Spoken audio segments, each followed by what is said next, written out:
আসসালামু আলাইকুম, কেমন আছেন সবাই? নতুন আরেকটি ভিডিওতে আবারও আপনাদেরকে স্বাগত জানাচ্ছি। আজকে আমি একটা মজার রেসিপি আপনাদের সাথে শেয়ার করব, তো আশা করছি আপনাদের কাছে ভালো লাগবে।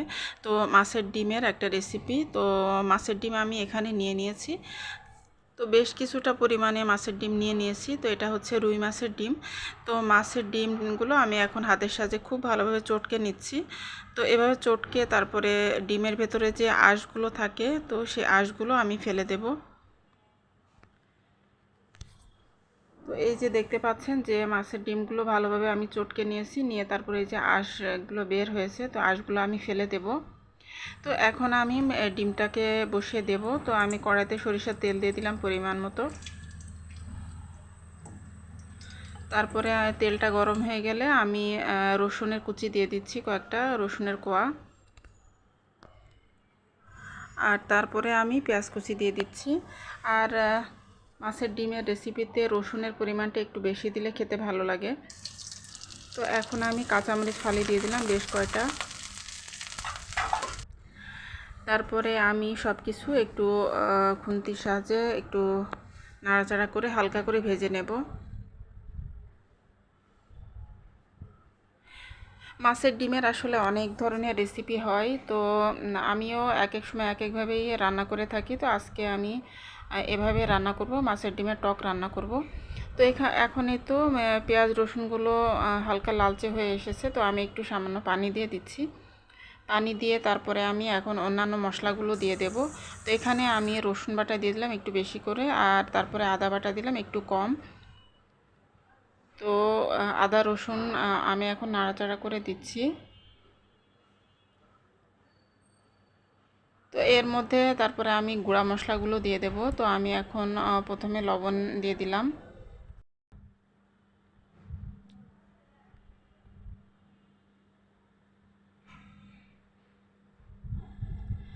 লবণটা দিয়ে বেশ কিছুক্ষণ আমি নাড়াচাড়া করে নিলাম। আর তারপরে আমি হলুদের গুঁড়া দিয়ে দিচ্ছি। সব কিছু আমি পরিমাণ মতো দেব। মশলার মানে যতটুকু পরিমাণে লাগে ডিমের আন্দাজে ততটুকু পরিমাণে মশলা দেব আমি। তো এখানে আমি এখন মরিচের গুঁড়াটাও দিয়ে দিলাম। যেহেতু কাঁচামরিচ অনেকগুলো দিয়েছি, তো মরিচের গুঁড়াটা পরিমাণ মতো দিলাম। আর এখনই তো ধনিয়ার গুঁড়া দিয়ে দিলাম। তো মশলাগুলো আমি এখন খুব ভালোভাবে নাড়াচাড়া করে কষিয়ে নেব। আর এখন সামান্য একটু পানিও দিয়ে দিচ্ছি, দিয়ে তারপরে সব কিছু খুব ভালোভাবে এখন কষিয়ে নেব।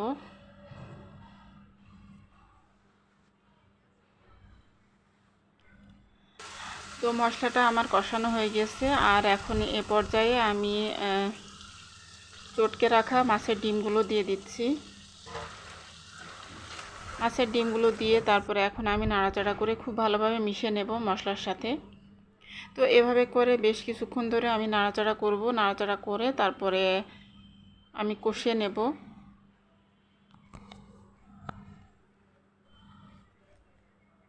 তো দেখতেই পাচ্ছেন, তো অনেকক্ষণ ধরে আমি মাছের ডিমটাকে নাড়াচাড়া করে কষিয়ে নিয়েছি।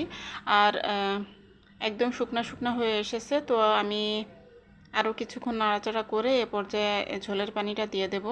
আর মাছের ডিম তো সিদ্ধ হতে তেমন একটা বেশি সময় লাগে না, তো এই কারণে নাড়াচাড়া করে আমি এর মধ্যে এখন ঝোলের পানিটা দিয়ে দেব। তো বেশ কিছুক্ষণ আমি নাড়াচাড়া করেছি। তো একদম শুকনো শুকনো হয়ে এসেছে। তো এখন আমি ঝোলের পানিটা দিয়ে দিচ্ছি। ঝোলের পানিটা দিয়ে তারপরে আবারও নাড়াচাড়া করে আমি খুব ভালোভাবে সব কিছু একসাথে মিশিয়ে দিচ্ছি। তো এভাবে করে খুন্তির সাহায্যে আমি এই তো সব কিছু নাড়াচাড়া করে তারপরে একসাথে মিশিয়ে দিব। এরপরে কিছুক্ষণ জাল হওয়ার পরে আমি এর মধ্যে অন্যান্য আরও কিছু জিনিস দিয়ে দেব। তো ফুটে উঠেছে, বেশ কিছুক্ষণ ধরে ফুটে উঠেছে। তো এ পর্যায়ে আমি ফ্রোজেন টমেটো আর ফ্রোজেন জলপাই দিয়ে দিচ্ছি। তো যেহেতু মাছে ডিমের টক, তো এই টকের জন্য আমি জলপাইটা দিচ্ছি, যাতে খেতে টক লাগে আর খেতে ভালো লাগে। মাছের ডিমের অনেক ধরনেরই রেসিপি হয়, তো আজকে আমি ফার্স্ট এভাবে করছি, মানে টক রান্না করছি। তো এটা অবশ্য একটা ইউটিউবার আপুর রান্না করা আমি দেখেছিলাম। তো তখন থেকে বেশ কিছুদিন আগেই আমি মনে মনে চিন্তা করেছিলাম যে এইভাবে আমি করব।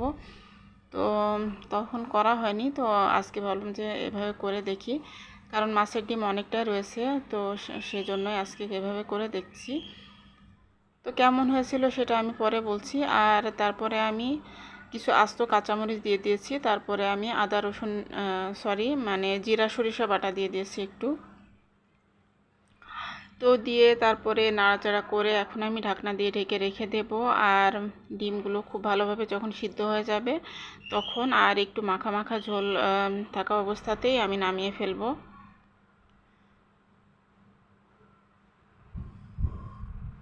তো নতুন একটা রেসিপি আপনাদের সাথে শেয়ার করছি, তো জানি না আপনাদের কাছে কেমন লাগবে। তো যদি ভালো লেগে থাকে তাহলে কমেন্টের মাধ্যমে জানাতে পারেন। আর নতুন যারা আমার চ্যানেলটি ভিজিট করবেন আপু ভাইয়ারা, তাদের উদ্দেশ্যে বলবো যে তো মাঝখানে বলে নিই, এখন আমি লাস্টে নামানোর আগ দিয়ে গরম মশলার গুঁড়া দিয়ে দিলাম, তারপরে আমি ধনিয়া পাতা কুচি দিয়ে দিলাম, দিয়ে এখন নামিয়ে ফেলবো। তো নতুন আপু ভাইয়ারা যারা আমার চ্যানেলটি ভিজিট করবেন তাদের কাছে যদি আমার চ্যানেলের ভিডিও একটু ভালো লাগে, তো আপনারা চাইলে আমার চ্যানেলটি সাবস্ক্রাইব করে আমার চ্যানেলের একজন সদস্য হয়ে থেকে যেতে পারেন আর আমাকে একটু সাপোর্ট করতে পারেন। তো এ পর্যায়ে আমার রান্নাটা হয়ে গিয়েছে আর আমি একটা সার্ভিং ডিশে সার্ভ করে নিয়েছি, নিয়ে তারপরে তো আপনাদেরকে দেখিয়ে দিচ্ছি যে কেমন হয়েছে। তো আপনারা কালারটা দেখেই বুঝতে পারছেন যে কতটা সুন্দর হয়েছে এই রেসিপিটা। তো আসলে আমি আপুটার ভিডিও দেখেছিলাম, কিন্তু সেটা বেশ কিছুদিন আগে। তো আমি আসলে আইডিয়াটা নিয়েছি, বাট আমি আমার নিজের মতো করে রান্না করেছি। তো মাশাআল্লাহ খেতে অনেক মজা হয়েছিল। আর আসলে টক টক যে কোনো জিনিসই খেতে ভালো লাগে, আর এখন যেহেতু গরমের সময়, তো দারুণ মজা হয়েছিল খেতে। তো আনকমন একটা রেসিপি, আপনাদের কাছে যদি ভালো লেগে থাকে তাহলে আপনারা বাসায় ট্রাই করে দেখতে পারেন এভাবে। আশা করছি আপনাদের কাছে ভালোই লাগবে। তো এই ছিল আজকের মতো আমার ভিডিওতে। আপনারা সবাই ভালো থাকুন, সুস্থ থাকুন, নিরাপদে থাকুন। তো সবার জন্য শুভকামনা রইল। তো আজকের মতো এখান থেকে বিদায়। আল্লাহ হাফেজ, আসসালামু আলাইকুম।